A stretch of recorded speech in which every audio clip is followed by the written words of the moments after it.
Hello everyone, I'm Rajashri Agarwal from CSBS Department first year and this is my English assignment review writing. Title To Kill a Mockingbird, author Harper Lee, and my faculty in charge is Dr. Diana Rachel.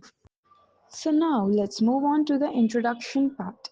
Harper Lee's To Kill a Mockingbird 1960 is a profound exploration of racial injustice, moral conscience, and human compassion set in the Deep South during the 1930s. Told through the innocent yet perceptive eyes of Scout Finch, the novel juxtaposes childhood simplicity with the grim realities of prejudice and inequality. The timeless relevance and narrative honesty makes it both a coming of age story and a moral mirror to society. So now let's move on to the next slide that is about themes and social commentary. At its core, the novel interrogates racial injustice through the trial of Tom Robbins, a black man falsely accused of raping a white woman. Lee's portrayal of systemic racism in Maycomb reflects not only the American South but also universal pattern of prejudice. Equally important is the theme of moral education. Through Atticus Finch, the novel advocates empathy and integrity, urging readers to climb into another's skin and walk around in it. Scout and Gems, gradual awakening to the complexities of good and evil forms the emotional backbone of the story.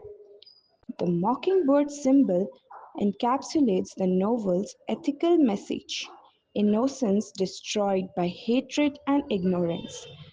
Tom Robinson and Boo Radley, both misunderstood and victimized, embody this metaphor poignantly.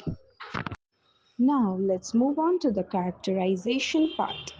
Atticus Finch, a paragon of moral courage.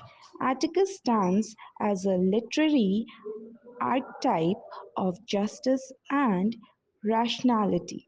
His calm defiance against collective prejudice remains one of the literature's most enduring portraits of integrity. Scout Finch, her evolution from innocence to awareness mirrors society's own journey towards self-realization. Through her candid narration, Lee achieves authenticity and subtle irony. Boo Radley and Tom Robinson both represent societies marginalized, misjudged by rumors or race.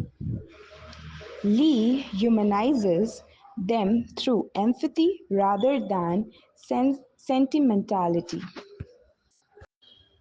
The next part is style and narrative technique. Lee's prose blends Southern Gothic elements with realist social critique.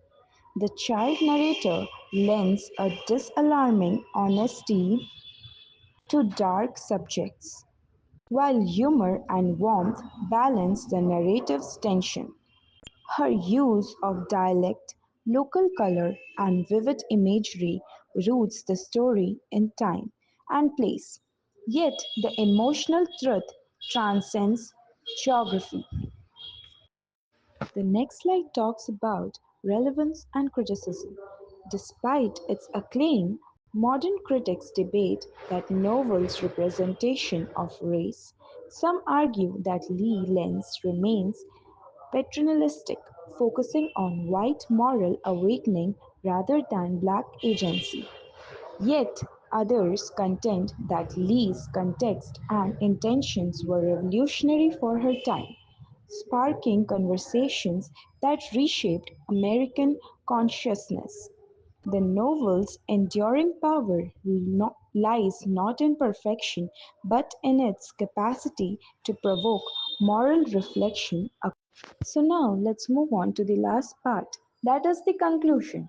To Kill a Mockingbird endures a cornerstone of American literature, not only for its portrayal of racial and moral dilemmas, but also for its insistence on empathy as the foundation of justice.